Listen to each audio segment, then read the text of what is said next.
Hello. Let's see. January week 2, 3, whatever. Anyways, it's Monday. First off, the stuff that will help all of you. Um, I have a little box here. We'll get back to those light shafts in a moment. This little box here, I have a hold of its endpoint down there, and when I move it, the box moves around to look at it.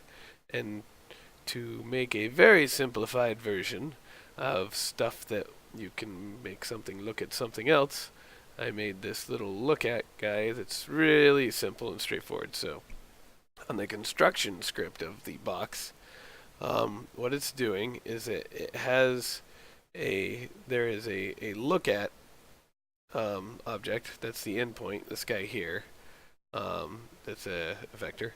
Anyways, that's that little thing I grabbed a hold of. So what we do is we get the actor's location, the box itself, and then we get the local location of the endpoint. And then we add those together, and what you end up with is the world space of the endpoint. And so, because, out in the world, you got to figure out where the actor is and then offset from that where the endpoint is. And that's why we add those together right here. And then we use this nice little function called find look at. Oh, yes, I have a cold, obviously. So, my apologies for my voice. Use a find look at rotation, and that gives you the rotation that it needs to be to look from one position, the box, to the other, the endpoint. And then I just split the output and only took the Z, so it just rotates at the Z, so it's doing this. It's kind of how the bunnies work. And then I just set the world rotation of the cube, and that's how this works. And so, yeah, it can move up and down. It won't change because I'm just using the Z. But anywho, that is how that do. And next up we have these light shafts. So these were made by or one of them at least. There's this tutorial by a guy I'll have in the links down below, and this front one is one of my favorite because it's just a polygon cone, and it's got some animated. It's got an animated material. In the link I'll have down below, it'll show you how to make this material. It's not too horribly big, mind you. It's got a few things to it, but over here it's figuring out a fade based on the camera, and over here it's figuring out a fade based on intersecting geo, and over here it's figuring out a fade based on a Fresnel effect. So as you can see near the edges, it gets more transparent. As it gets close to objects, it gets transparent, and as the camera gets closer to it, it gets transparent. So it's really good for light shaft purposes. I ended up not using it for what I was going to use it for, but I will be using it for other UFO stuff later on. Actually, to be more detailed, this is probably the one I'll use for UFO stuff because it's super cool looking. And then another one for light shafts was these up here. You create using a directional light. Woo! And all you have to do with the directional light is come down to where'd you go?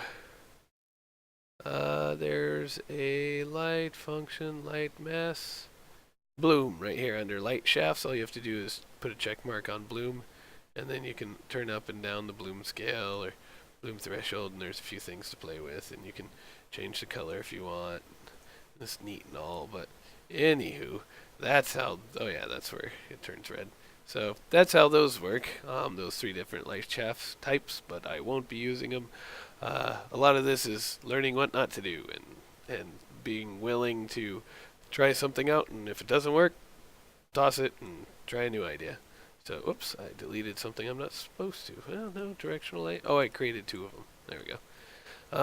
So anyways, that's those light cones. And I also figured out that might be helpful for everybody out there is I saw on boards, on the bulletin boards or message boards, whatever, a lot of how a lot of people asking, they have a bunch of enemies spawning or something spawning, and it would go through a loop and spawn all of them all at once. And there goes that. Lovely. Um, anyways, so instead of people are having trouble having things spawn at a certain time. So I had that same problem too because I have most of my functionality done inside this. There's a level manager, this guy, who's a very large, with a lot of stuff going on, and it starts a bunny spawner, but instead of this bunny generation function spawning bunnies themselves, what I have is it spawns a actor that then spawns bunnies. That way, it can sit there and slowly spawn those bunnies while the rest of the world continues on. Instead of the whole world having to stop and wait for this tick to go by to spawn the bunnies. And that's this guy right here. So once this bunny spawner gets spawned, then it goes to the level manager and gathers all of the variables as far as location, how many we want to spawn, I think a few other things. But anyway, and the time between spawns. And so then what happens is at the end of gathering all those variables is it calls a set timer by function. But it's not looping. So what it is it spawns a single bunny. So it gets a random location surrounding a set target. So it finds a target, finds a location around it with a random radius. And then it spawns a bunny at that location. And then it checks to see if it has reached the amount of bunny spawning that it wants to. And if it hasn't, then it calls its own function again. So it will call this spawn single bunny. So once it gets to the end, it'll say time in the amount of time that I have set here, this 0.03 for time between spawns, it will call the spawn a single bunny again. And then it just goes until it hits the number of bunnies that it wants. And so that way, you actually can have an actor sitting out there spawning either enemies or whatever that you want that's ticking off at a certain speed rather than just doing them all at once. And now it's kind of taking away, not only was it causing a performance spike on my game, but also it kind of took, it kind of took away from the game a bit that 20 or 30 would just go and drop instead of them going plip plip plip plip plip and coming out, and then they'd make a big crowd that was spread out. So that's what they do now. But yeah, so the secret of making things spawn slowly is to spawn an actor that will spawn them for you. And yeah, that's how you do that. And what else? Oh yeah, the people who really helped this time around, I was trying to figure out why my refraction wasn't working. Because this guy over here is my scale guy. He should have refraction, but he doesn't. And that's because I have a Foward Rendering enabled and MSAA turned on. And so if anybody out there knows any way around that and can get some sort of image distortion while still having Foward Rendering with MSAA on, it would be super duper helpful.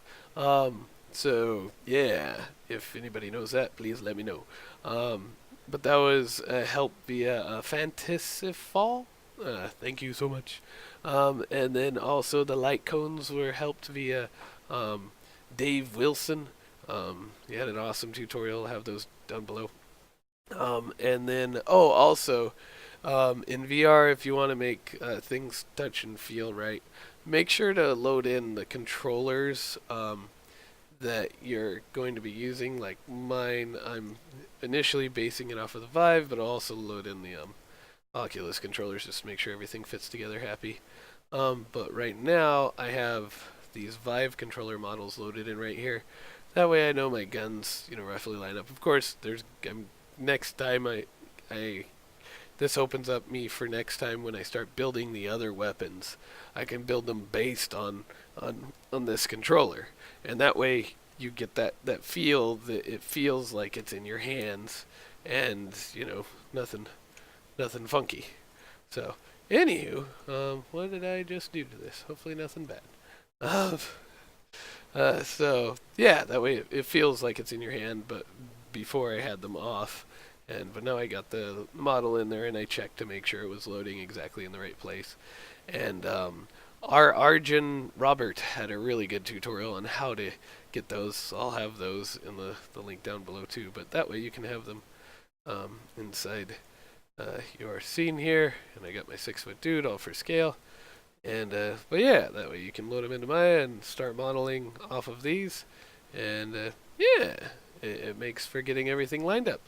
And let's see, what else? Oh yeah, of other things I tried doing that didn't really help. I tried setting up Lerp rotations on the bunnies, so when they start to rotate around, instead they'd lerp between their old position and their new, but it really didn't make things look better at all, and it took a hit on performance for those, so I tossed that out the window. And then what else? Oh, the whole world now has has a ground. This ground here has a physics material on it. Well, if I go find it.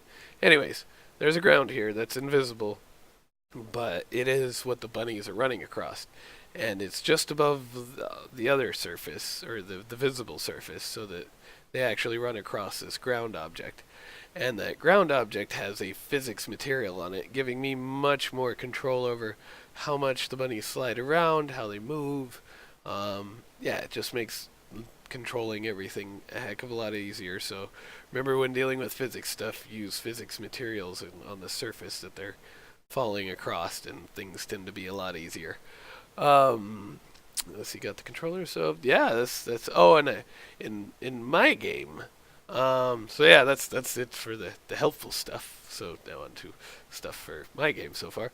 I got the warning system set up, so I got a flashing red appearing when you get hit from behind or on the sides, because that was the #1 complaint from everybody who's tested it so far.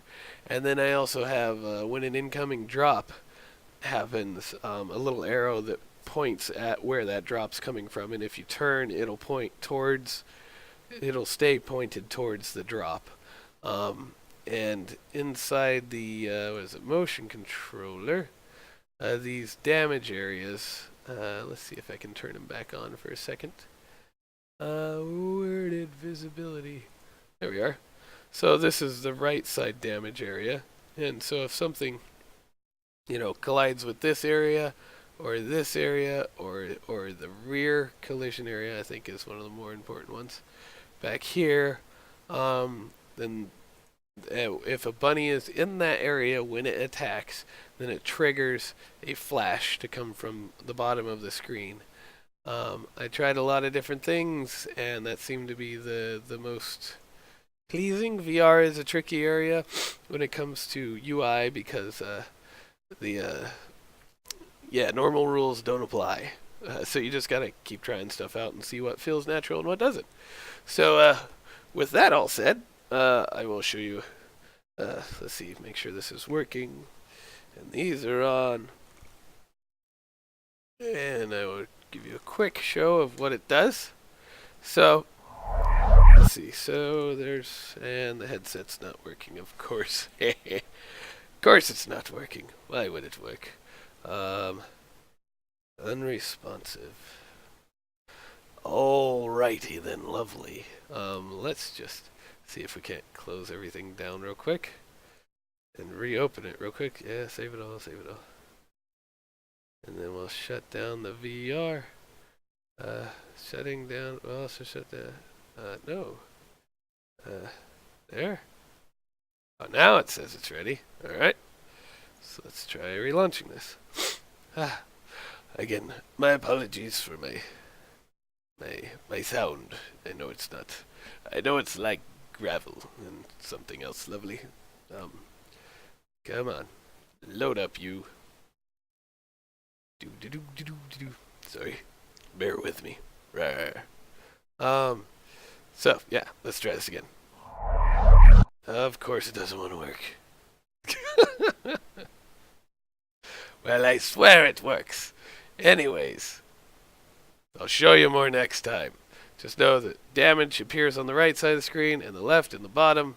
And, what is it? Yeah, there's an indicator arrow for where the drops are coming from. And, yeah, it helps a lot for the gameplay to know when things, my tester instantly noticed, oh, I'm being hit. Turn and look. So, testing is key.